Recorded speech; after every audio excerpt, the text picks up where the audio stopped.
Hi there. Well, this is part 2 of how amazing my mother is. I filmed this at her birthday party in February and the next morning because a lot of people stayed overnight. And yeah, these are just beautiful memories of my mother. Apart from at the end where I mention a few memories to my dad, I haven't really said my favourite memories of mum. As you'll hear from the stories, Mum was both a strict mum and very regimented, which she was right from when she was young and looked after her brothers and sisters. But she was also heaps of fun. One of my favourite memories is when I was a teenager. We used to live in Bundaberg, but our farm, here's Roxy, those who are interested in Roxy. Hi, Roxy. Anyway, we used to live in Bundaberg. We moved to a farm up there, and we still had farms here in southeast Queensland. So we used to have to travel from Bundaberg back to Hampton regularly. And when we were with Dad, like when we travel with Alex, we just would get in the car and drive. But when we would travel with just Mum and us kids, she would do what she called a pool crawl, and every time we hit another little city, we would stop and swim at their pool in the summertime and just go the whole way from Toowoomba to Bundaberg, which is about a 4.5 hour. I had to stop that. I was getting bitten by an ant. But we used to travel and stop at the pools all along the way and travel in our swimming togs, and it was just lots of fun.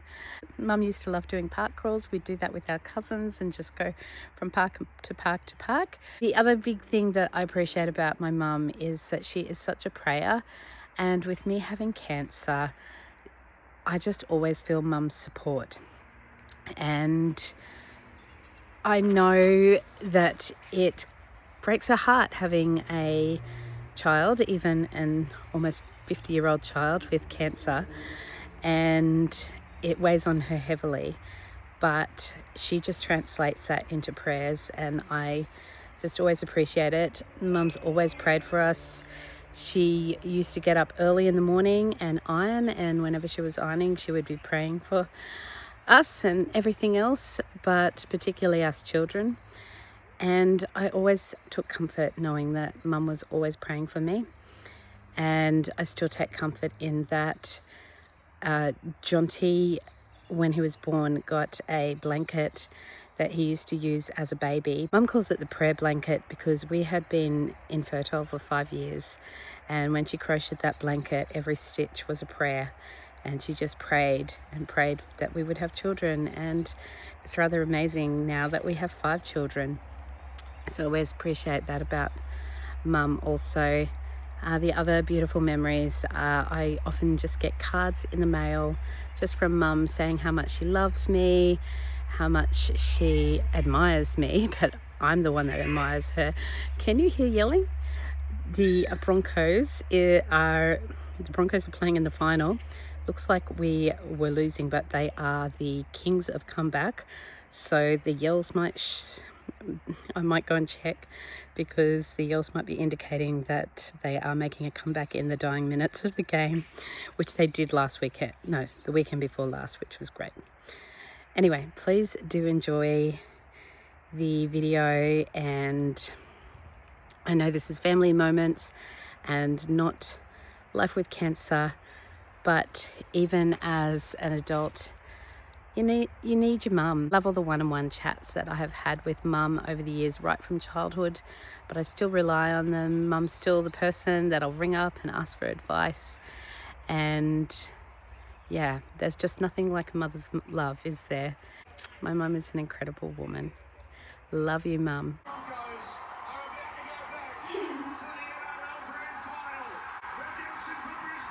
You ripper. Pen would be fuming.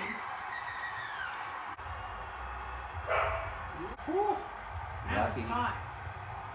16-14. Just a little note, the Broncos won, yay. So I just filmed the ending, and Sorry, you'll see how bad my house is. All my baskets of washing. Yeah, I am just starting to feel better. But every time this happens, when I get sick, then my house goes into survival mode because I'm not well enough to keep up with everything. Even though I have to go to Brisbane twice, hopefully this week I'll start catching up on things. If you want to see more videos about what's happening in cancer world, the next video, stay tuned for that, and I will tell you what happened since the pneumonia diagnosis and how I coped with that, which was to go and get sick again. A memory with Grandma is doing craft with her in her craft room. She got us books, and we had to fill the books with all our craft. And I remember getting in trouble for skipping pages. I was not allowed to skip pages. I just realised I had a mic on me, so all my commentary got recorded. But one of the core memories that I remember of her is she's the first one who introduced me to church and to God. Even though I was baptised as a baby, she got me more into Christianity. I think the first time I went to church was with her and Uncle Andrew. Everyone sort of tonight, there's been a common theme that Jennifer's a bit bossy. But to give you an alternative viewpoint to that is, you know, she's been really amazed and thankful that I come up from Hobart to come here today. But I remember when I had my 21st in Rockhampton, she came up all the way from Toowoomba with a cake that she made and iced and brought it all the way up to Rockhampton for my 21st. Yeah. And she, you know, did so. Mum and Dad just said, "Oh, do you want to come up?" And she came up. Yeah. So she's never backward in coming forward. She's never backward in offering her own self or her own person, or going out of her way to help other people. Yeah. So, you know, why would it be any different for any of her family? So, Yeah, for sure. and it's like that in life, isn't it? If you treat people how you want to be treated, then that's what happens. Yeah. So if you lead from the front, then everyone follows. Yeah. Yeah, that's my memory. Can you remember your mum's relationship back then with mum? Because mum was always really close to your mum when they were like, well, pretty much teenagers, because your mum was still kind of a teenager when my mum was a teenager, even though she was her aunt. That's right. Well, they're only 10 years apart. Yeah. Because Mum turned 80 in January, Yeah. and Jennifer's turning 70 now. So they were only 10 years apart, and Jennifer introduced and set up Dad and Mum to date Yeah. for the first time. But I didn't know that Jennifer worked in the forestry office. Oh, didn't you? No. So you didn't get that question right in Kahoot? No. Wow. I knew the story about the introduction, but it makes sense if they were working together. It made even more sense, you know. Yeah. But certainly they were close for a long, long time.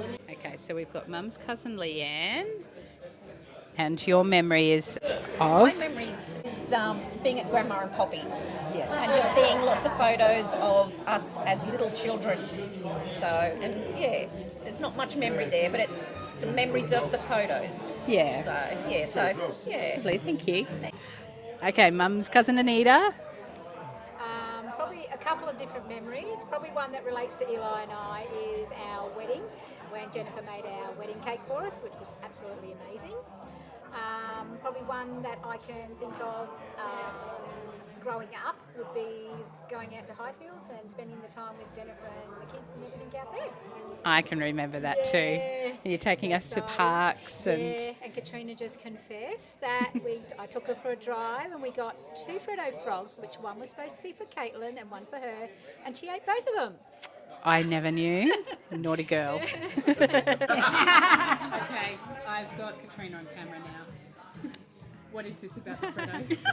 I'm pretty sure that you are mistaken because I went out with Nita and you were left at home because I'm the favourite.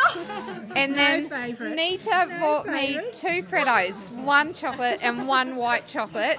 And on the way home, I got to eat them both. And then when we got back, you were none the wiser. So she wasn't a really nice sister then, was she?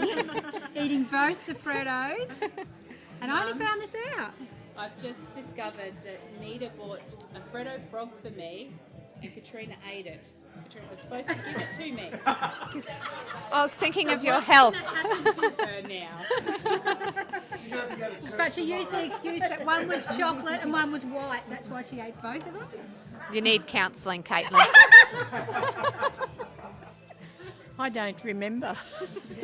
You weren't there. Only us two in the car. So why would she, if you weren't in the car, why would there be a Freddo? No, I was going to say, I wouldn't have left Caitlin out. I wouldn't have left Caitlin out. I don't know what happened to Gregory and Julie. No, I don't know where they were. It was just you and I. I do remember you being one day and you had this big bag of lollies from the shops and you're sitting there eating and eating because you're going on a diet tomorrow and you're just going to get them out of your system. I can remember doing that. Whenever I'm going on a diet, I eat. Yes. And I make sure I eat all the chocolate, all the lollies. Defeats the purpose, but anyway. Well, you get it out of your system once and then you're good after that. Yeah. So funny.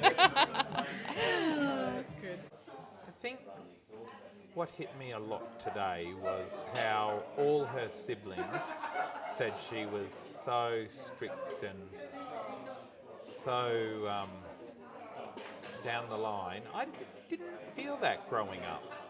I actually felt like we had a lot of fun.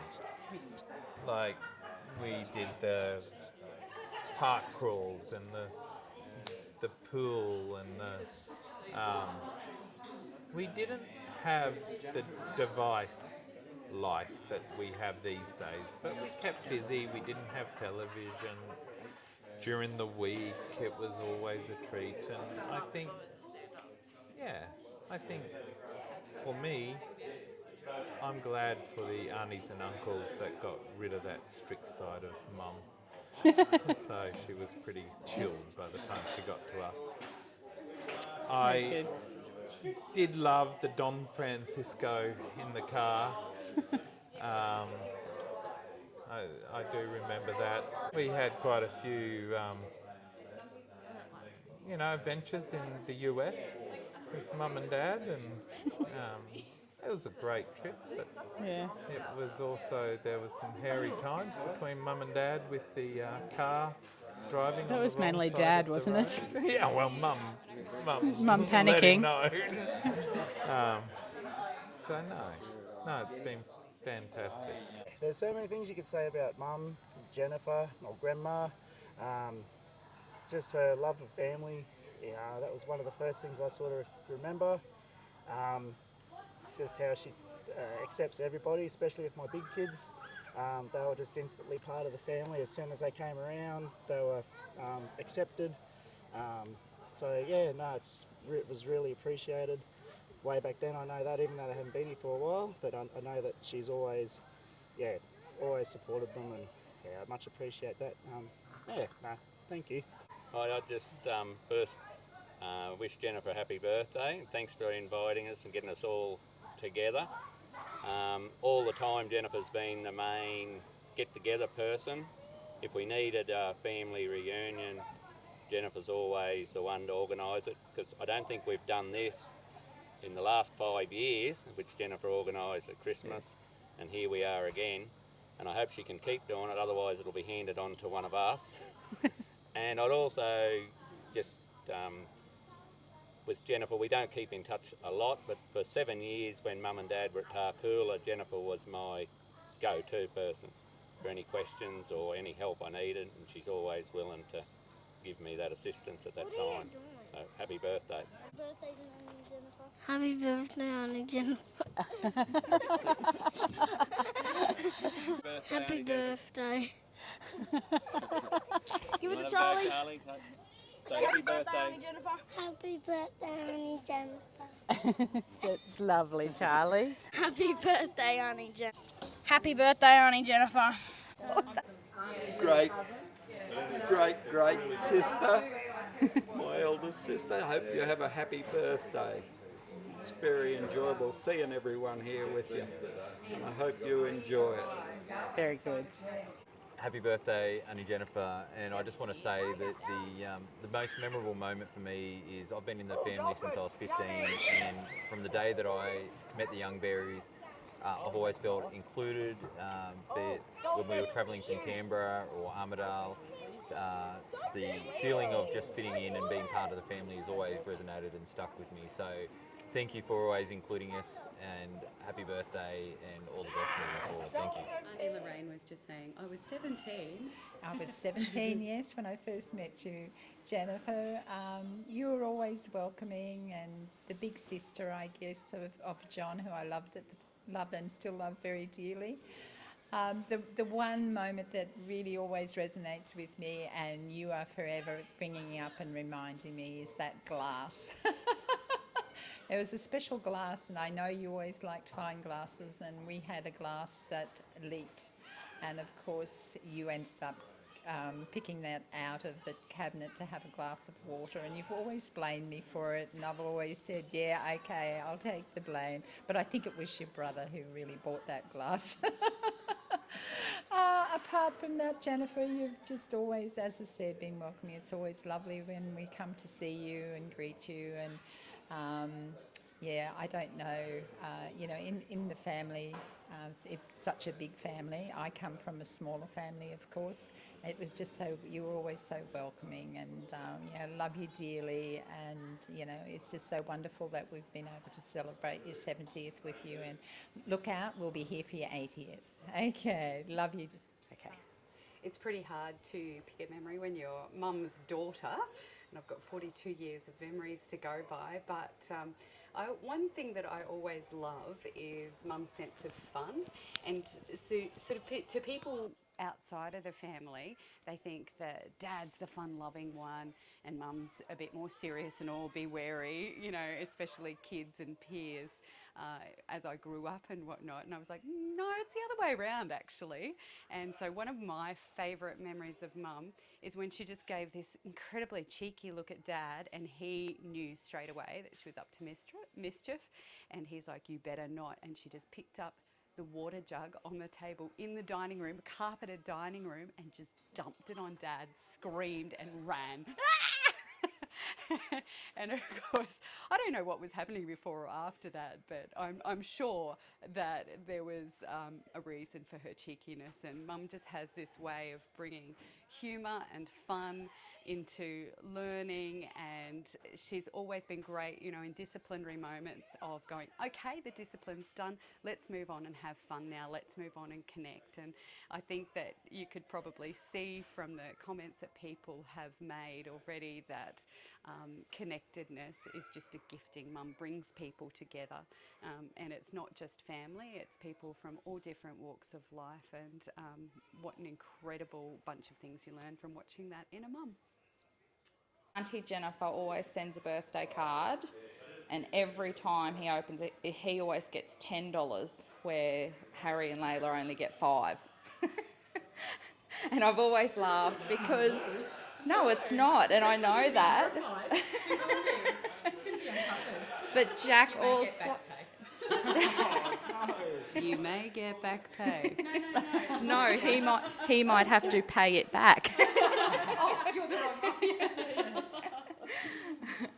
So I've always found that funny, but Jack did spend a lot of time with yous. When we lived in Toowoomba, he would go to church with yous, and you'd remember that. Yeah. Also your lunches that you'd go on. Yeah. Okay, let's get Yeah, come on. I can remember. We need it up closer, Auntie Caitlin. We need it closer. Okay, go for it, Jack. Memories of Auntie Jennifer.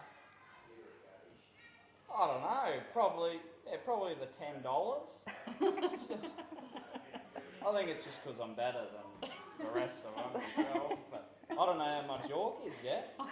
They get a present. Probably worth a bit more than $10. But anyway. But yeah.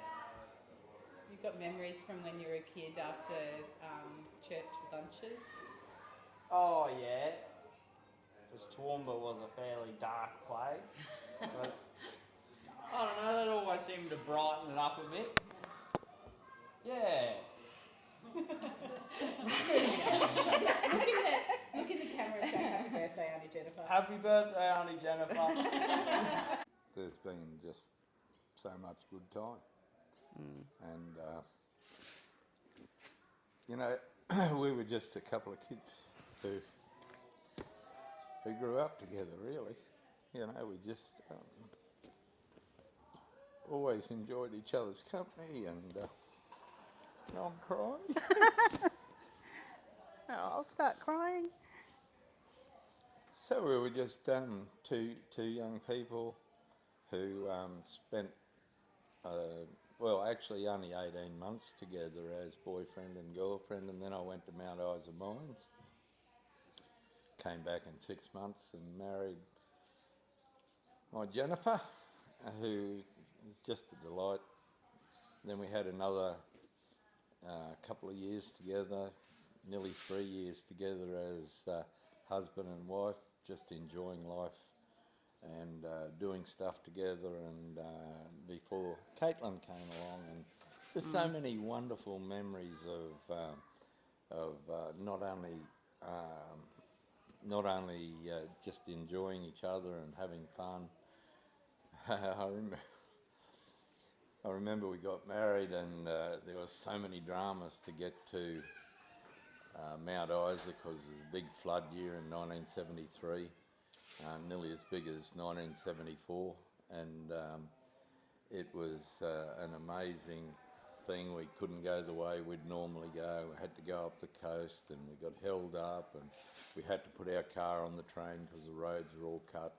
And then the train derailed with our car on it, and it was just all good fun.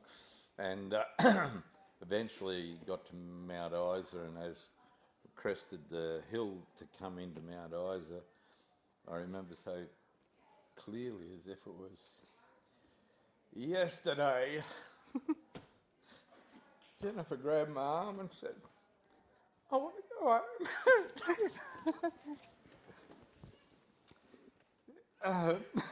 Probably I said,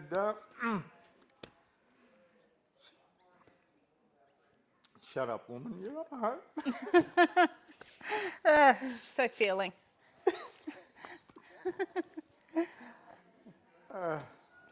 So that was the beginning of our time, our 10 wonderful years in Mount Isa, and we left there after building a house and building a family. 4 kids. Four wonderful children, all born in the old Mount Isa Hospital. And built a house. One stage I got sick of building the house and working full-time shift work in the mines, and just all the spare time I just poured into building a really big house. I didn't know it was so big at the time. And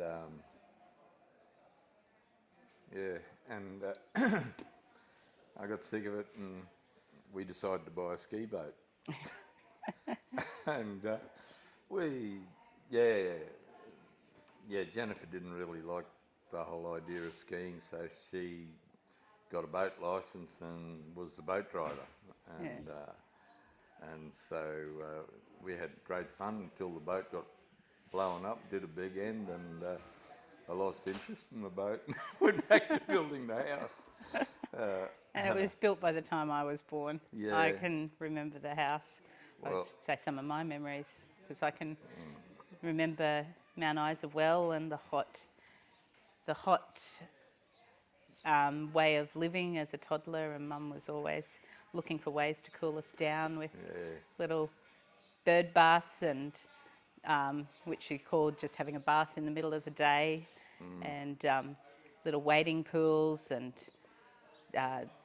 water pistols and things with the dog splashing around. Dog carried the hose around and Yeah. squirt everybody. Yeah.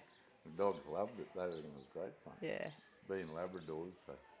And Anyway, so we spent 10 years and built a really big home. We did, like I say, I didn't realise it was so big, but it was.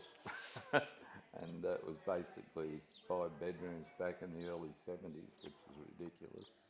And huge lounge room, huge family room, separate dining room, big kitchen. It was just and did it all just with these 2 hands, apart from the plumbing and electricity. And all the time Jennifer was just supportive And Mum designed the helped house. yeah, Jennifer designed the house. In another life, she would have been an architect. Yep. But yeah, so she designed the house, and I don't think she even knew how big it was, but she put everything in it she wanted. Yeah. It's Mum's just, very practical too, so it's all. Just always enjoyed each other's company. I'd much rather just spend time with Jennifer than go down to the pub with the boys or anything like that. I like family, I like Jennifer. Yeah.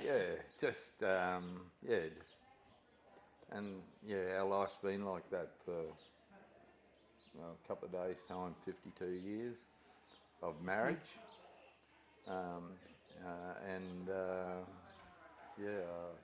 I wouldn't trade it. No. Love you lots, darling.